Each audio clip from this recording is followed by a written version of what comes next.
வணக்கம் நண்பர்களே, எல்லாம் எப்படி இருக்கிறீங்க? எல்லாரும் நல்லா இருப்பீங்க அப்படின்னு சொல்லிட்டு நம்புறேன். இந்த வீடியோ பதிவுல நம்ம எதை பத்தி பார்க்க போறோம் அப்படின்னு பாத்தீங்கன்னா, ஸோ யாரெல்லாம் டிஎன்பிஎஸ்சி குரூப் 4 எக்ஸாம் கிளியர் பண்ணிட்டு கவுன்சிலிங்காக வெயிட் பண்ணிட்டு இருக்கீங்களோ அவங்களுக்கான வீடியோ தான் இந்த வீடியோ.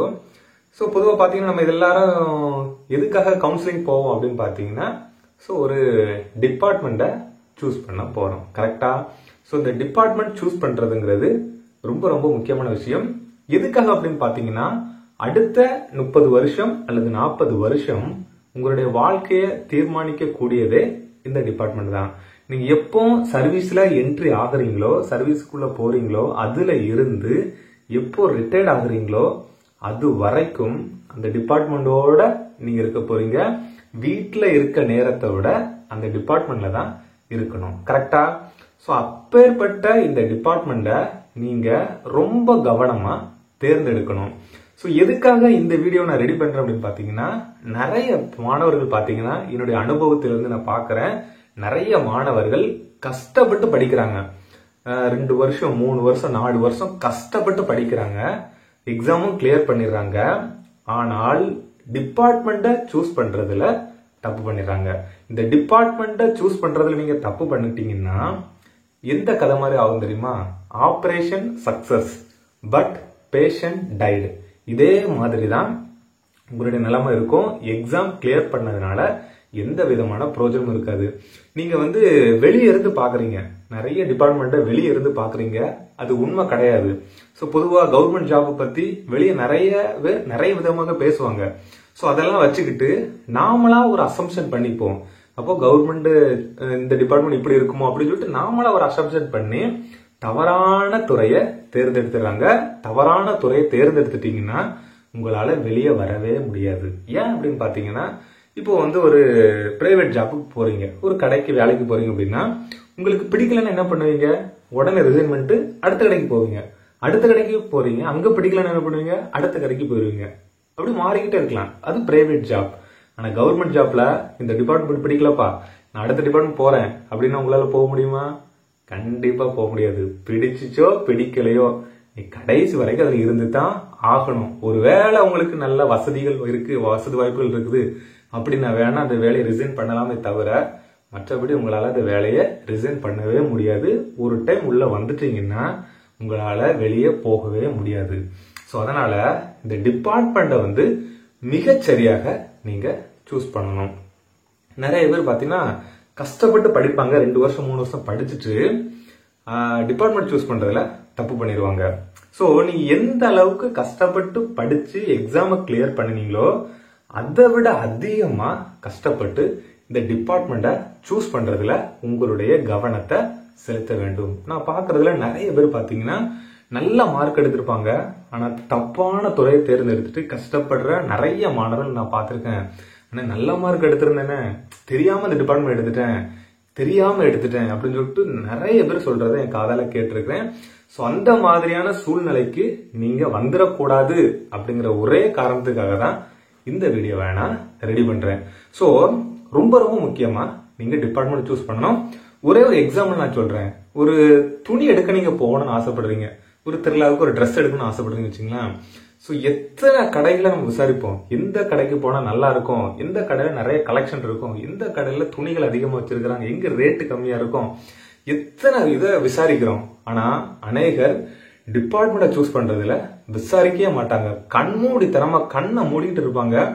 கடைசி நேரத்துல நம்ம பாத்துக்கலாம் அப்படின்னு சொல்லிட்டு அசால்ட்டா இருப்பாங்க. அந்த டிபார்ட்மெண்ட் சூஸ் பண்றதுடைய முக்கியத்துவம் நிறைய பேருக்கு தெரியறதே கிடையாது. ரொம்ப அசால்ட்டா இருப்பாங்க. சில பேருக்கு எத்தனை டிபார்ட்மெண்ட் இருக்குன்னு கூட தெரியாது.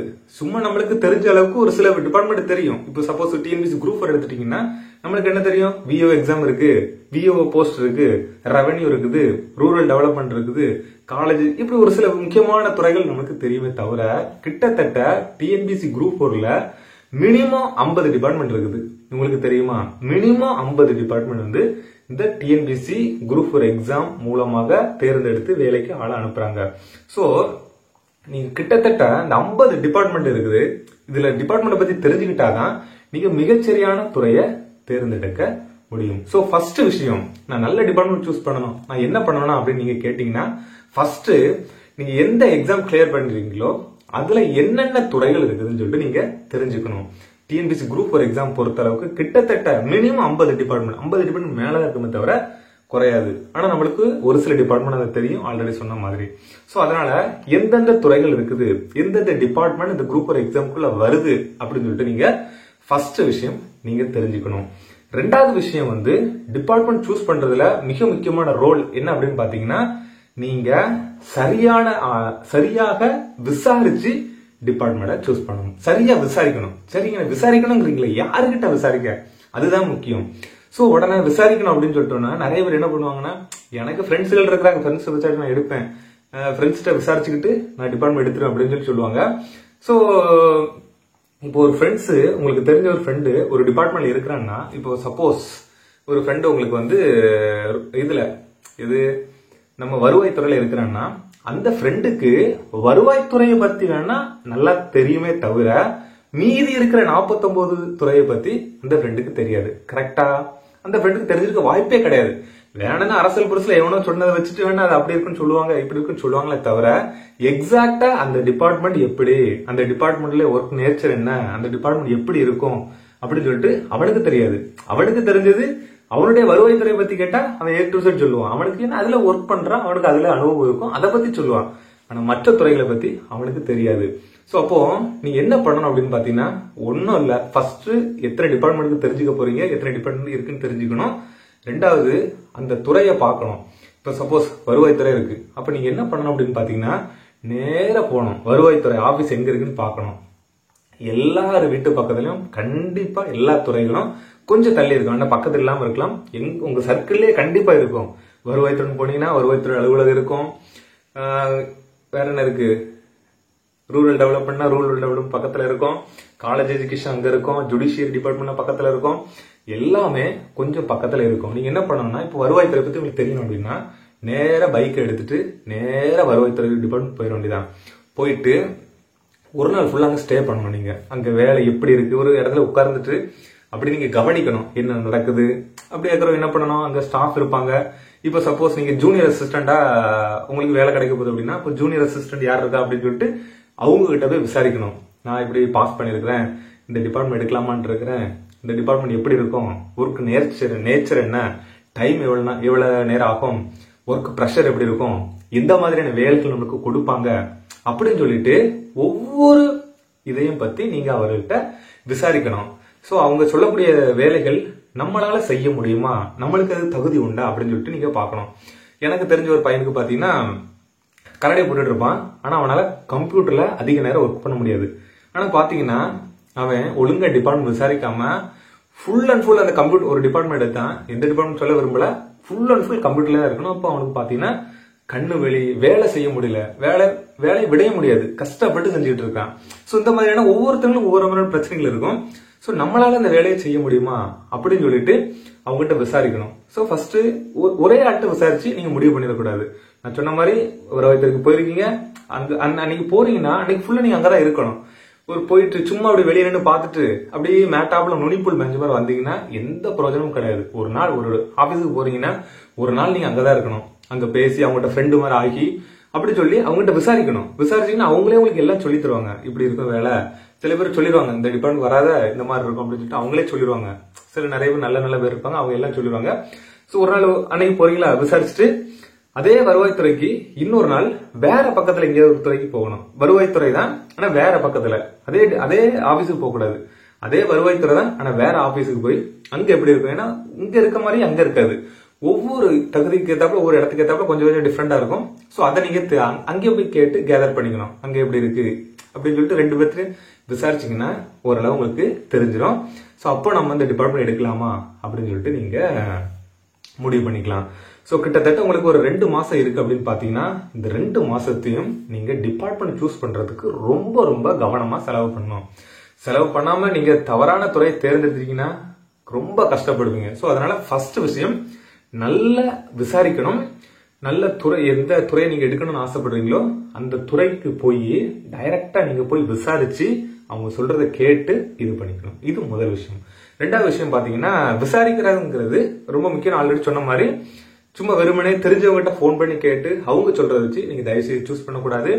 அதுக்கு ஒரு எக்ஸாம்பிள் பாத்தீங்கன்னா, ஒரு டைம் என் ஃப்ரெண்டு ஒருத்தன் போன வாட்டி 2023 பேட்ச் பாத்தீங்கன்னா இப்படிதான். அவன் ஆபீஸ்க்கு போய் விசாரிக்கல, அவங்க கூச்சப்பட்டான். சரி, நம்மளுக்கு ஒருத்தர் தெரியும், நம்ம அங்க போய் எப்படி விசாரிக்க அப்படின்னு சொல்லிட்டு கூச்சப்பட்டுட்டு அங்க போய் விசாரிக்கவே இல்லை. எந்த டிபார்ட்மெண்ட் போய் விசாரிக்கவே இல்லை.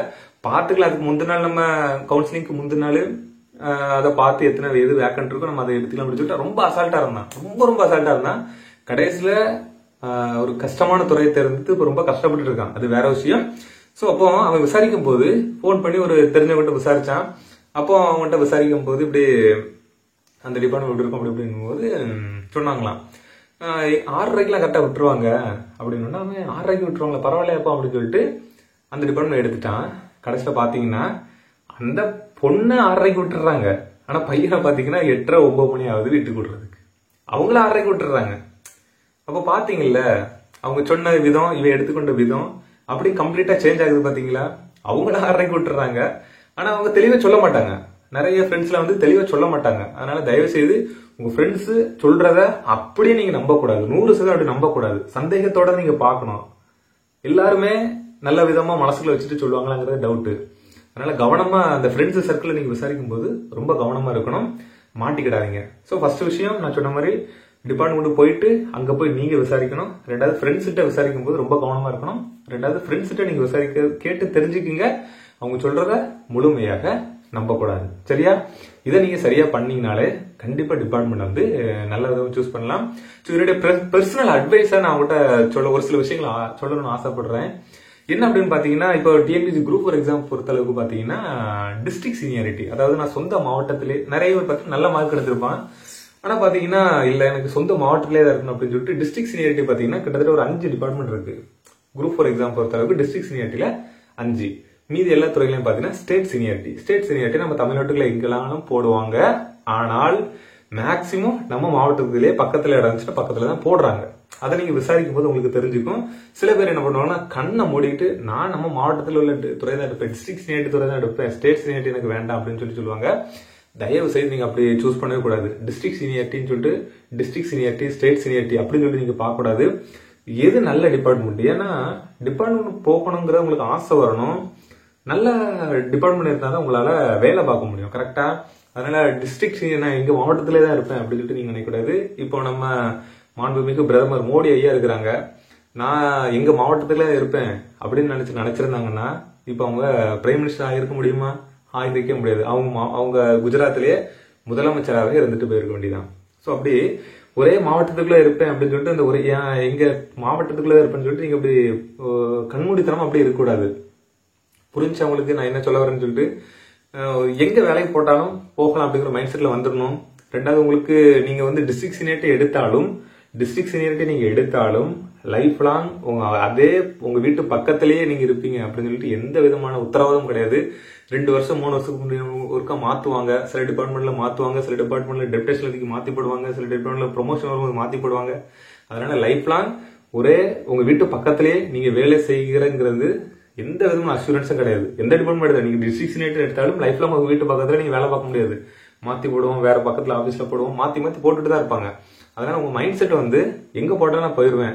பொதுவா வேலைக்கு போகணும், நீங்க கவர்மெண்ட்டுக்குள்ள வரணும்னு நினைச்சிட்டீங்கனாலே எங்க வேலைக்கு போடுறோம் அதுக்கு பக்கத்துல ஒரு வீடு எடுத்துட்டு அது இருக்கிறதான் பெஸ்ட். நான் சொன்ன மாதிரி டிஸ்ட்ரிக்ட் சீனியாரிட்டில நான் எங்க மாவட்டத்துல இருப்பேன் அப்படின்னு சொல்லிட்டு நீங்க இது பண்ணக்கூடாது. ரெண்டாவது விஷயம் பாத்தீங்கன்னா, டிபார்ட்மெண்ட் விசாரிக்கும் போது அவங்க கிட்ட நீங்க என்ன தெரியுமா கேட்கணும், இந்த டிபார்ட்மெண்ட்டுக்கு வந்தா நிம்மதி இருக்குமா அப்படின்னு சொல்லிட்டு விசாரிக்கணும். ஏன்னா நிறைய துறைகள்ல நிம்மதியே இருக்காது. நிம்மதி இல்லாம துறைகள் நிறைய இருக்குது. நம்மளுக்கு எது முக்கியம் சொல்லுங்க பார்ப்போம்? வாழ்க்கையில எது முக்கியம்? நிம்மதி முக்கியம். அடுத்த நாள் வேலைக்கு போகணும் அப்படிங்கிற ஆசை நம்மளுக்குள்ள வரணும். கரெக்டா? நிறைய துறைகள் அது வராது. சோ அதனால சில பேர் ப்ரொமோஷன் கிடைக்காது அப்படின்னு சொல்லிட்டு அந்த துறையை எடுக்க மாட்டாங்க. ஆனா அந்த துறையில பாத்தீங்கன்னா நல்ல நிம்மதியான துறையா இருக்கும். இப்ப என்ன கேட்டா நான் இருக்கிறேன், உனக்கு நிம்மதியான துறை வேணுமா, ப்ரொமோஷன் அதிகமா வேகமா போற துறை வேணுமா அப்படின்னு கேட்டா நான் நிம்மதியான துறையை தான் சூஸ் பண்ணுவேன். ஏன்னா நமக்கு நிம்மதி தானங்க முக்கியம். நீங்க வேலை செய்யற இடத்துல சண்டை போட்டுக்கிட்டோம் ஒர்க் ப்ரெஷர்ல இருந்தீங்கன்னா அதே ஒர்க் ப்ரெஷர் வீட்டுல அதை அப்படியே பிரதிபலிப்பீங்க. லீவு நாள் உங்களை நிம்மதி இருக்க விட மாட்டாங்க, போன் பண்ணி டார்ச்சர் பண்ணுவாங்க. அப்படி நிறைய விஷயங்கள் இருக்கு. ஸோ அதனால நிம்மதி தான் நம்மளுக்கு முக்கியம். ஸோ அப்போ ரெண்டாவது விஷயம், இந்த துறை நிம்மதியான துறை அப்படின்னு சொல்லிட்டு நீங்க விசாரிக்கணும். நல்ல பீஸ்ஃபுல்லா இருக்குமா, அடுத்த நாள் வேலைக்கு வரணும்னு சொல்லிட்டு ஆசையா இருக்குமா அப்படின்னு சொல்லிட்டு கேட்டு நீங்க விசாரிச்சு எடுக்கணும். ரெண்டாவது விஷயம். மூணாவது விஷயம் பாத்தீங்கன்னா, ஒரு சிலர் இருப்பான் கண்மூடித்தனமா, ஒரு சிலர் நம்மளை தூண்டி விடுவான்.